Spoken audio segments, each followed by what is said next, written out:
And all lectures are going to be recorded. So if you miss it, don't come to me and says, "Can you go over what you've done?" You go watch the video. Okay. They're going to be posted as YouTube playlists.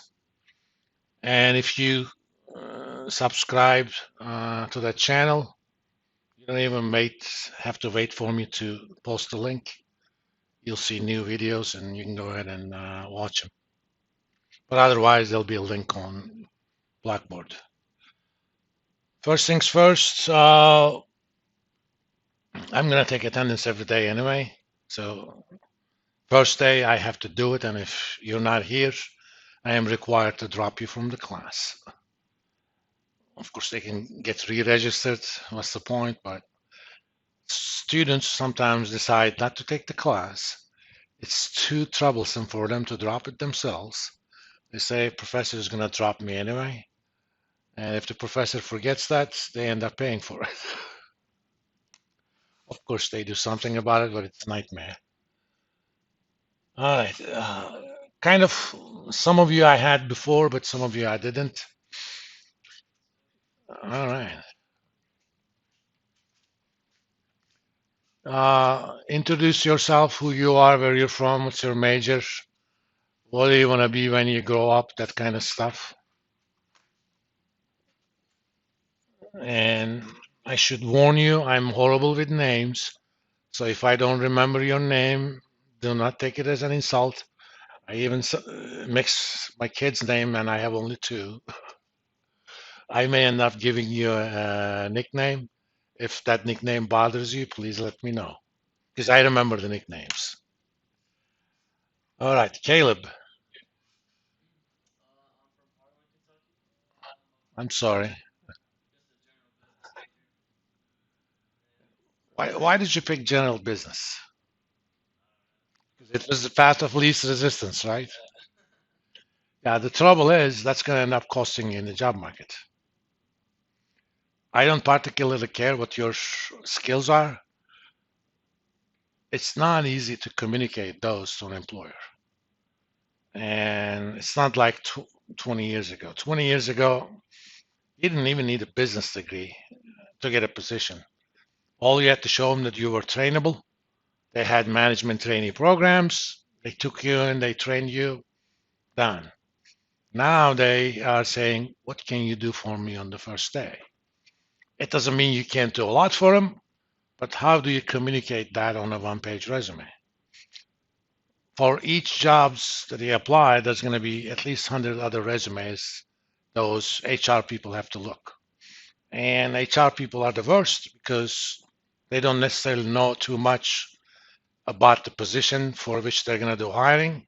Their job is to figure out who's not going to be coming into an interview.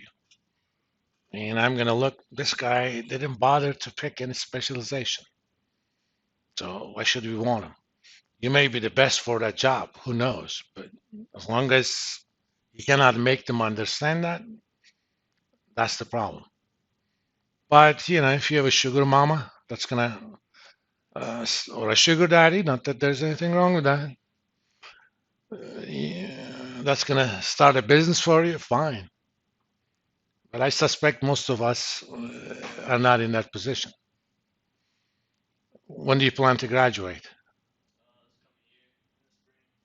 Okay. At least get something like a minor or something like that going. Huh? At least, yeah. Okay. Good. Because you need to show them something. And don't take this personal. I make this spiel to the first guy who says he or she is a general business major. You just happen to be the first. Clayton Anschutz.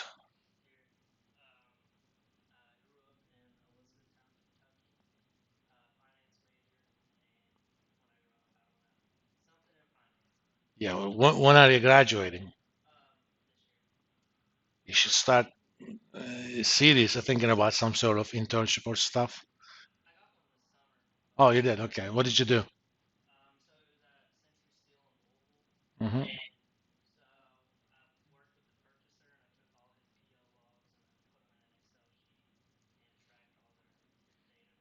And stuff that you learn from me in Excel help you quite a bit, probably. Yeah. And those guys will look for that sort of stuff. Remember, your job is to make their lives easier. You know, a lot of the older guys don't know anything about Excel, even though it's not that complicated. So if you do even simple stuff that looks complicated to them, you're golden. You know, and I'll teach you guys some simple tricks. Uh, Pablo,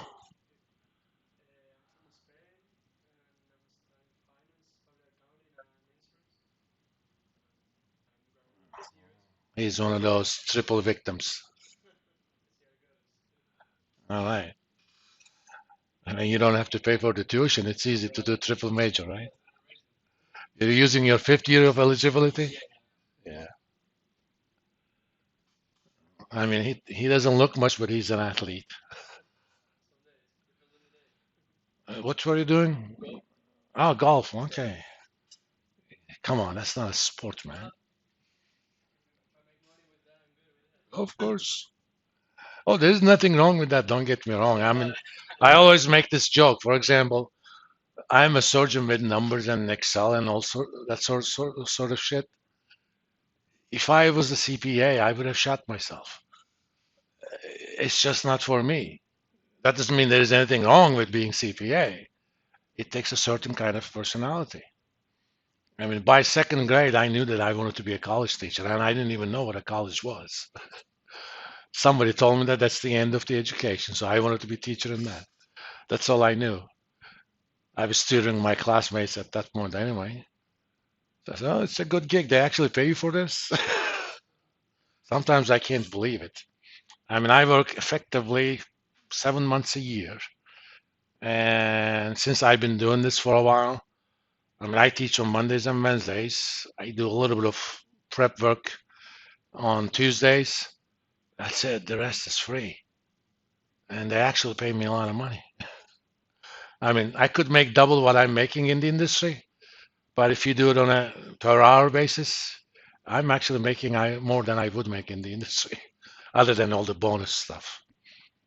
Of course, there's trouble with your liver and mental health. That's why I got out. I mean, I worked in the industry for about 7 years, and after my first son was born, I knew I wanted to get out. Val?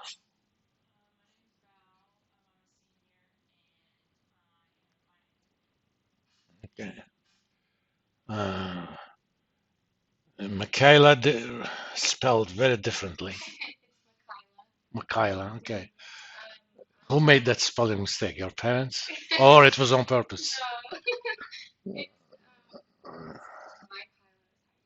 Michaela? Okay. I'll just call you Big Mac. How about that? The Mac. Are you okay with the Big Mac? It's okay. I can do Whopper if you want. It's all right.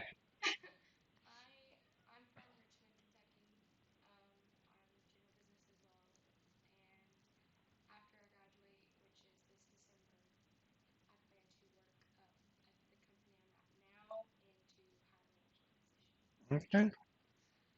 You should definitely add something to it because they're going to ask for that. Right now, the job market is good. You guys are lucky. The baby boomers are retiring. I'm at the end of the baby boomer generation. I'll turn 16 about 16 months, but I'm not going to retire soon. But a lot of them are retiring, and labor market participation rate is actually going down because of that. But in about 2 years, you may start having some issues. And that's why you need to make yourself, as I said in other classes, unfireable. You shouldn't be a commodity, okay? I go to supermarket, I'm gonna buy fruit. I like mangoes, okay? But every once in a while, I'll look at the price of mangoes. I don't like it that much, so I'm good with peaches then. I mean, my first preference is mango, but I'm not gonna pay that much. Don't be a mango, okay? Be something, or I give the example from whiskeys. I'm a single malt guy. Okay, you will never mix any good single malt with any other whiskey. Okay, if you had Lagavulin 16 years old, you're not having, I don't know, Jack Daniels. Not that there's anything wrong with Jack Daniels, but if Jack Daniels prices went up a little bit, I'm not gonna have Jack Daniels. I won't go as low as Jim Beam. Trust me, I only use that for cooking. If I'm gonna do a bourbon sauce, uh, I may use Jim Beam. So don't be a Jim Beam of the bourbon, okay? Be Angel's Envy, be I don't know, Dark Rye, something like that, so that people will say, okay, I should have the Dark Rye instead of it's too expensive, I'll go for Jim Beam.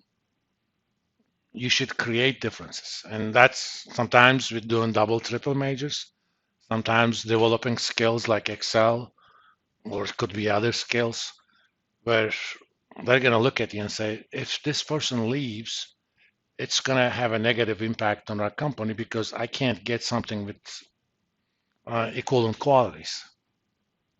Years ago, when I first came here, this is my 19th year at EKU.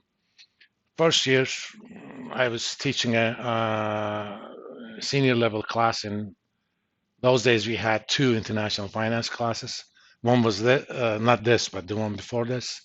3:30, there was also global financial management.